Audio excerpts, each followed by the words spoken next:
教えてください。かわいいね、隼人は。ああ、もういい。バカにすんな。ごめんごめん、ちゃんと教えるよ。Halo guys, kembali lagi bareng Mimin Alpha. Nah oke guys, pada konten kali ini Mimin bakalan melanjutkan alur cerita dari anime Megami no Cafe Terrace. Dan oke ya, sesuai dengan kelanjutan dari video Mimin yang sebelumnya, pada bahasan kali ini Mimin bakalan menceritakan alur ceritanya dari chapter 7 sampai chapter 8. Nah oke ya, tanpa basa-basi lagi, yuk kita gaskan ke pembahasan. Nah guys, chapter dibuka dengan persiapan Hayato dan para haremnya karena kafe Familia akan segera dibuka. Dan pada saat itu guys, si Hayato mengatakan bahwa karena dia harus membuka kedai Familia dengan terpaksa karena dirinya sudah tidak ada modal. Dan dia mengharapkan kerjasama yang baik dengan para haremnya guys. Dan pada saat maidnya melakukan persiapan, si Oka ini melihat kancing pakaian dari maid Akane terbuka guys. Dan pada saat Oka bertanya kenapa kancingnya dibuka, si Akane beralasan bahwa dadanya terasa sesak. Dan pada saat itu guys, si Hayato memanfaatkan kesempatan dengan melihat paras cantik si Akane sembari mengucap bahwa Akane tidak cantik dengan pakaian maid itu, sehingga membuat dia tampak seperti seorang putri.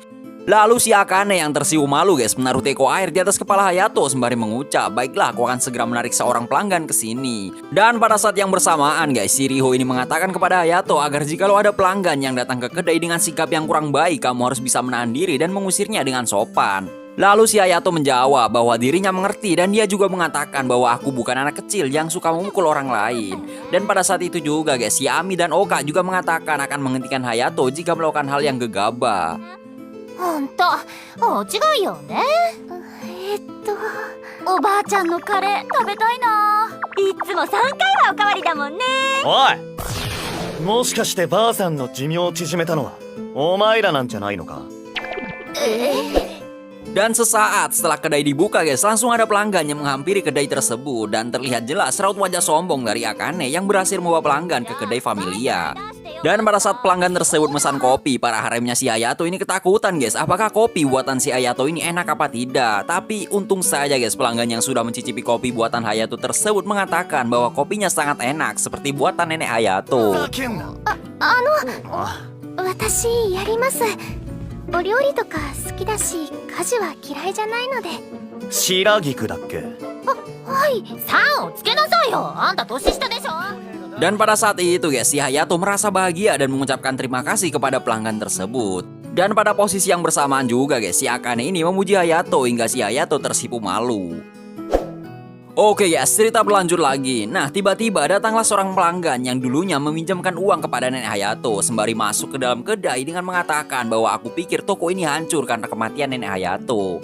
Dan pelanggan tersebut juga mengatakan guys, siapa orang bodoh yang berani membeli kedai ini. Nah guys, karena para haremnya si Hayato ini tahu bahwa orang tersebutlah orang yang sering mengejek neneknya, makanya dia khawatir dengan Hayato apabila si Hayato tersulut emosi pada saat bertemu orang tersebut. Dan karena si Hayato tahu guys bahwa orang tersebut adalah orang yang dulunya meminjamkan uang kepada neneknya, jadi Hayato tidak mempermasalahkannya. Hingga pada saat pelanggan tersebut mengucapkan bahwa neneknya Hayato ini seperti seorang belalang, hingga membuat para haremnya si Hayato ini marah guys dan ingin melibas pelanggan tersebut. Tapi untung saja guys, si Hayato ini berhasil menghentikan mereka dan mengatakan bahwa ada kecoa yang berlari di sekitar sini. Dan karena pelanggan tersebut terpancing emosinya guys akibat dikatain kecoa oleh Hayato, membuat dia berani menghempaskan rok milik Shiragiku hingga celana dalam milik Shiragiku terlihat guys. Tapi untung saja guys, tingkah pelanggan tersebut berhasil dihentikan oleh Hayato dan menyuruhnya pergi. Dan sesudah kejadian itu guys, si Hayato menyuruh Shiragiku untuk menabur garam di depan kedai untuk menangkal kesialan. Nah guys, akibat kejadian tersebut membuat para haremnya si Hayato ini bangga atas tindakan Hayato karena si Hayato berhasil mengendalikan emosinya. Dan chapter ke-7 ditutup dengan statement si Shiragiku yang mengatakan bahwa si Hayato tak pernah berubah setelah 15 tahun. Dan oke guys, kita lanjut ke chapter 8. Nah guys, chapter ke-8 dibuka dengan kedai Familia yang sedang kebanjiran pelanggan, hingga membuat si Shiragiku kerepotan mengatasi banyak pelanggan guys. Ya karena para haremnya si Hayato yang lain sedang tidak bisa bekerja. Hingga si Hayato mengatakan jikalau ada banyak pelanggan sebanyak ini pada jam kerja, mungkin dia akan melakukan perubahan shift jadwal lagi. Dan si Hayato juga mengatakan kepada Shiragiku guys, karena kegiatan klub Ami akan segera selesai, jadi tolong untuk bertahanlah sampai Ami pulang. Dan pada saat itu guys, datanglah Riho yang datang untuk membantu Shiragiku dalam mengurus kedai. Dan di sini guys, si Shiragiku dan si Hayato terkejut karena si Riho ini pulang lebih cepat dari perkuliahannya. Dan pada posisi tersebut guys, si Riho ini membantu pekerjaan Shiragiku hingga si Ami pulang dari kegiatan klubnya. Dan oke ya, skin berganti ke malam hari di mana kita bisa melihat Hayato yang sedang makan malam bersama dengan para haremnya. Dan pada saat si Hayato mengatakan bahwa dirinya gak nafsu makan karena dia sedang kelelahan. Dan pada saat itu ya, si Riho mengatakan bahwa si Hayato ini harus menjaga kesehatan dirinya. Dan pada posisi tersebut anehnya si goblok kami ini malah meminta jatah makanan milik si Hayato. Dan pada posisi itu juga guys, si Akane mengatakan kepada Riho untuk juga tidak memaksakan dirinya. Ya karena si Riho ini selalu bekerja lebih keras daripada yang lain. Dan si Riho menjawab guys bahwasanya dirinya itu baik-baik saja. 私たちと一緒に住むってこと？いやそもそもここ俺ん家だしね。嫌なら出て行ってくれ。独裁者！当然だろ、主なんだから。 Dan oke guys, cerita berlanjut lagi. Nah pada saat semua orang sedang tertidur guys, si Hayato ini kebelet buang air. Dan pada saat dia mau ke toilet, dia menyadari sesuatu bahwa si Riho ini masih belum tidur.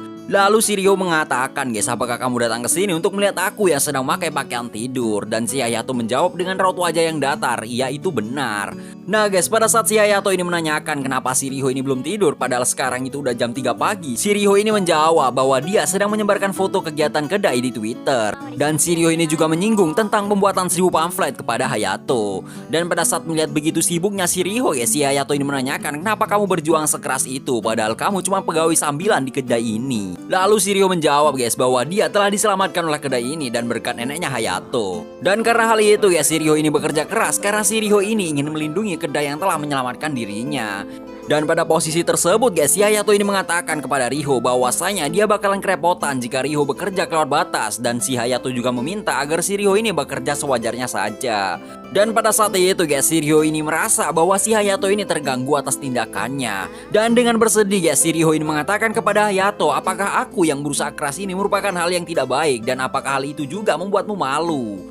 Nah guys, karena emosi dari Riho ini sudah tidak stabil membuat si Hayato ini juga kesulitan guys dalam mencari cara untuk menenangkan Riho. Hingga si Hayato mengatakan guys bahwa aku akan sangat khawatir dengan dirimu dan jikalau kamu seperti itu nanti kamu tidak akan kuat bekerja di kedai selama 1 tahun. Lalu si Hayato juga mengatakan untuk lakukan saja hal yang kamu suka kepada Riho. すいません、ちょっと緊張してるみたいで。本当にお店のことは何も分かってないダメ店長なので、どうかいろいろ教えてやってください。 Dan setelah mendengar jawaban tersebut guys, membuat si Riho ini mengingat kenangannya dengan neneknya si Hayato. Dan pada saat itu juga si Riho ini menangis dengan kencang guys. Hingga si Hayato yang kebingungan ini guys menenangkan Riho dengan cara mengelus-ngelus kepalanya si Riho. Dan mengatakan kalau cuman gaya hidupmu saja aku akan mengawasi dirimu, jadi janganlah khawatir. Lalu si Riho ini guys menepis tangan si Hayato dan dengan raut wajah yang malu-malu guys, dia mengatakan jangan perlukan aku seperti anak kecil. Hingga pada akhirnya guys, si Riho ini percaya akan ramalan yang dulu dia baca pada saat datang di kuil dengan si Hayato.